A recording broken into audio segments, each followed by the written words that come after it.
Well, hello English learners.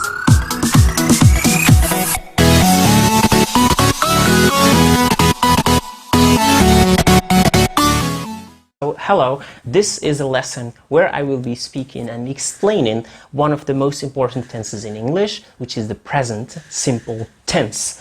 So before speaking about any tense, we need to know three main things. We need to know the form. It means how do we form this tense, how do we write this tense, okay? And then we need to know the uses, and then we need to know the keywords. Let's start. So let's start with the form of the present simple. So these are the subject pronouns. We have subject pronouns that are plural, like we, you, and they, and we have subject pronouns that are singular, like he, she, and it. So he for male, she for female, and it for objects. Now I, when you speak about yourself, we, and you, and they are plural, okay? Now, how do we form the positive and how do we form the negative? It's easy, it's simple. So for I, we, you, and they, we don't change anything. So the verb stays as it is. I like cheese, we like cheese, you like cheese, and they like cheese. That's simple. But in he, she, it, we add an S to the end of the verb. That's simple as well.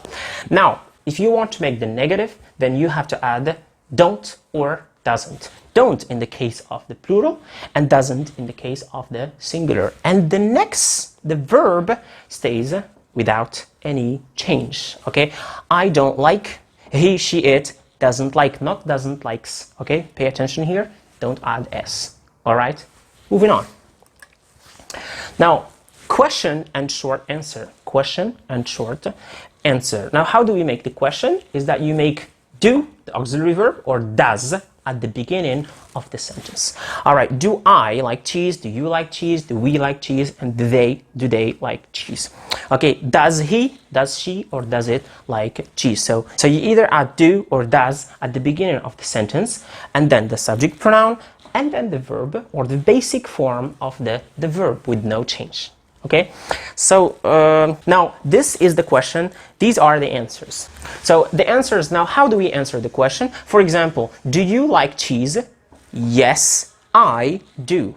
Do they like cheese? Yes, they do.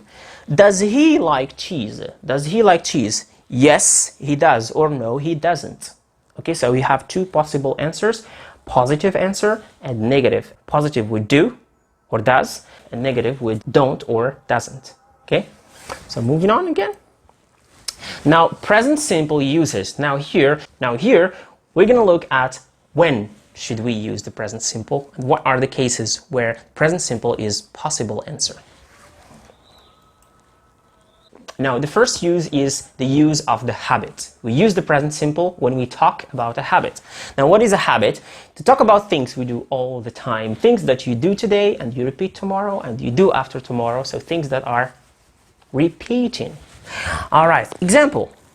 I get the service bus at 7 every morning. I get the service bus at 7 o'clock in the morning. That means I get it today, and tomorrow, and the day after tomorrow, and every single day. That means that the action does not stop. It keeps on going every day. So for repeated action, we use the present simple.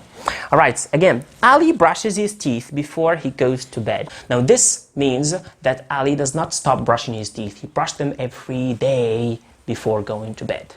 All right, now habitual action. Moving on. Now, the second use of the present simple is the use when we have something that is always true or scientific fact, something that cannot be changed. All right, we use the present simple to talk about things that are always true, things that are always true. Okay, the sky is blue. The sky is blue. Let me ask you a question. Do we expect the sky to change its color one day? Of course, no. The sky is blue all the time, so that means that it is a scientific fact that cannot be changed.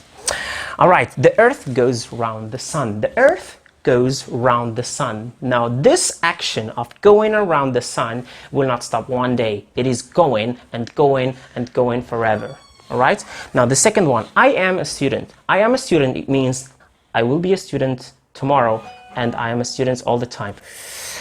All right, now two things I want you to remember. All right, so In the case of the verbs that ends with ch, s, sh, o, and x, you have to remember these five letters. Now, when you have these at the end of the verb, you add es.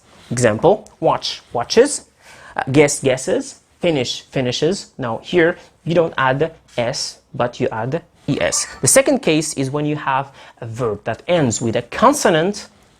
Have a verb that ends with a consonant plus y, like the verb to study.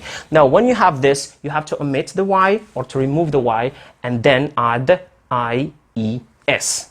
Okay, ies. Remember this? Thank you very much for watching. I hope you liked this video. Thank you, and I'll see you again in a new video.